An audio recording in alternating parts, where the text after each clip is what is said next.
How fortunate I am to have such good rabbis as the Reverend Dr. Serene Jones and Professor Ingrid Mattson. I count them not only as my teachers, but as my friends, and I'm honored to share the podium with you these 3 weeks and all the conversations we have these days perennially about issues of importance. In Jewish religious observance, mourning has distinct stages.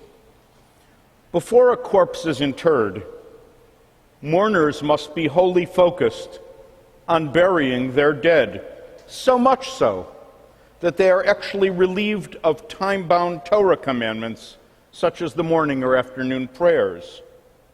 Then formal mourning, that 7-day period of staying at home, not shaving or doing laundry, sitting low to the ground, and avoiding pleasures such as bathing, wine, and sex. All of these rules begin, as the rabbis of the Talmud say, once the grave has been filled. Following that 7-day period of mourning, which Jews call simply the number 7, Shiva, there is a month of semi-mourning practice, and then in the case of one's immediate relatives who were lost, 11 months of reciting Kaddish, a doxology of praise to God in the presence of the congregation. Many have noted that during the 11-month period of reciting Kaddish, it shifts its tone. First it's sorrowful, then perhaps angry, resentful, maybe accepting, and one hopes finally grateful for the community in which the prayers for the mourners are being said, and grateful to the God who brings solace.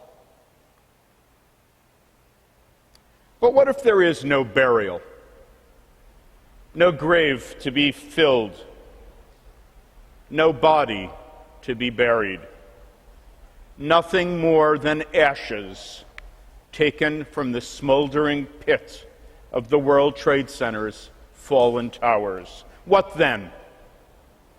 This is not an idle question, as I ask it now, 10 years after the horrific events. I recall the months after 9/11 and how families of those lost coped. Along with Muslim, Christian, and other Jewish clergy, I volunteered once a week as a Red Cross chaplain in the first few months that followed the tragedy. Each week at Pier 94, we donned our Red Cross chaplain vests. We were instructed clearly to be non-denominational. We should not introduce ourselves as rabbi or priest or imam, but simply to say, I am a Red Cross chaplain, so that we could be of service to any and all.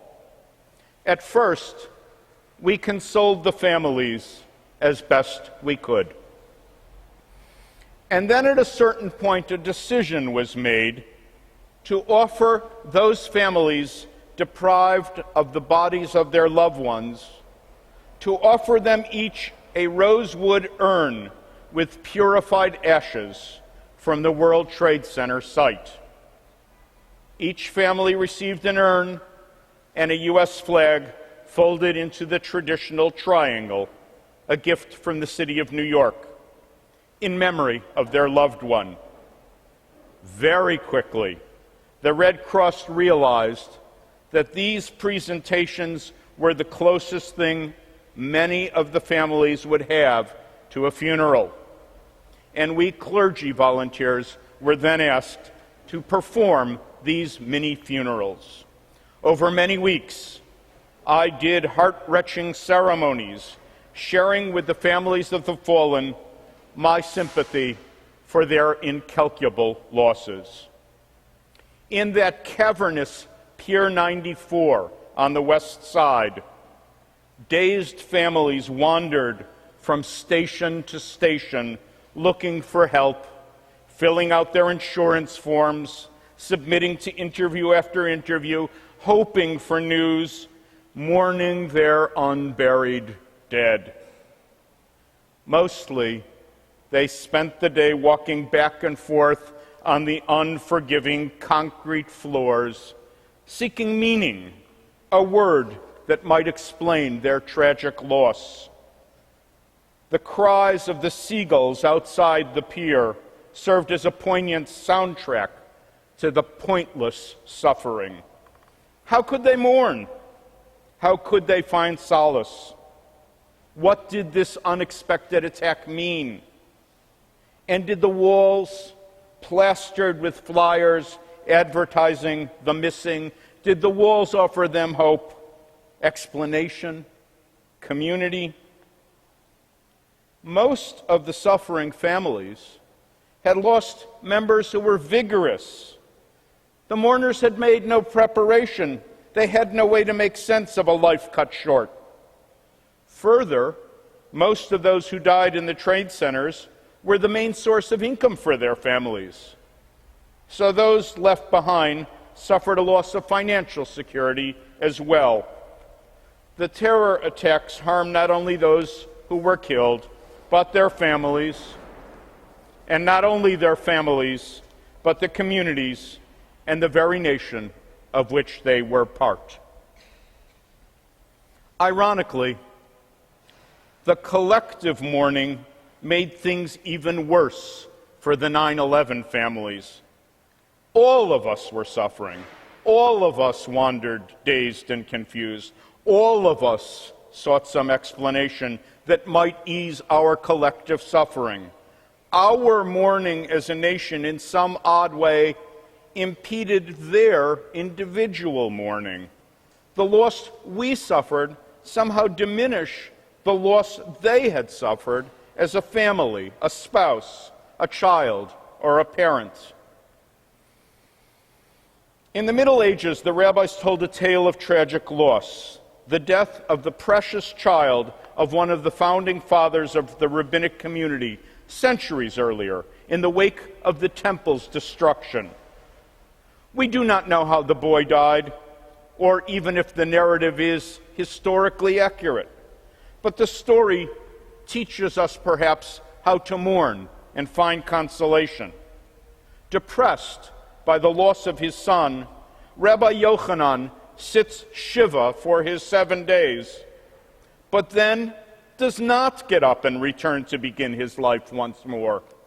He remains in his funk, deeply grieving. As the text reports it, when Rabbi Yochanan ben Zakkai's son died, his students came to comfort him. Rabbi Eliezer entered and sat before him, saying, "Rabbi, may I say something to you?" And he said, "Speak." He told him, Adam had a son who died, and he accepted comfort. Where does Scripture speak of him accepting comfort? As it is said, Adam again knew his wife. So you too should find comfort. Rabbi Yochanan replied, "It's not enough that I have my own troubles, that you remind me of the sorrows of Adam?"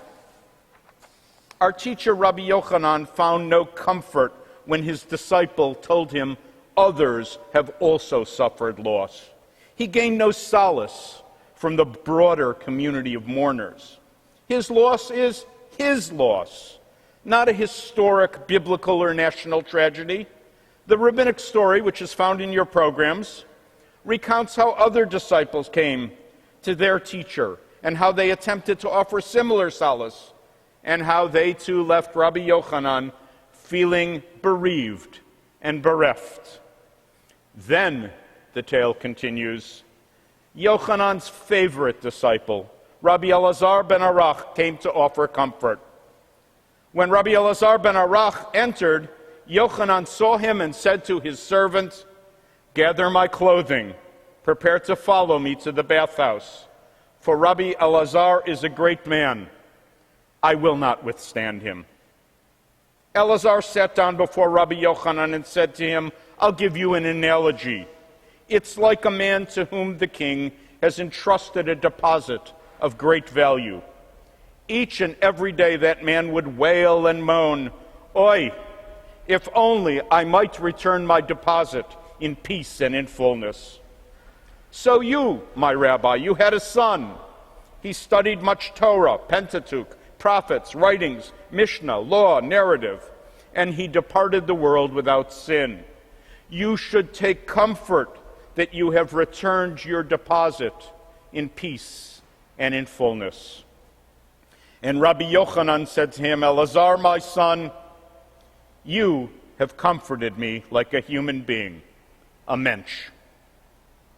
What Elazar has done is give us context.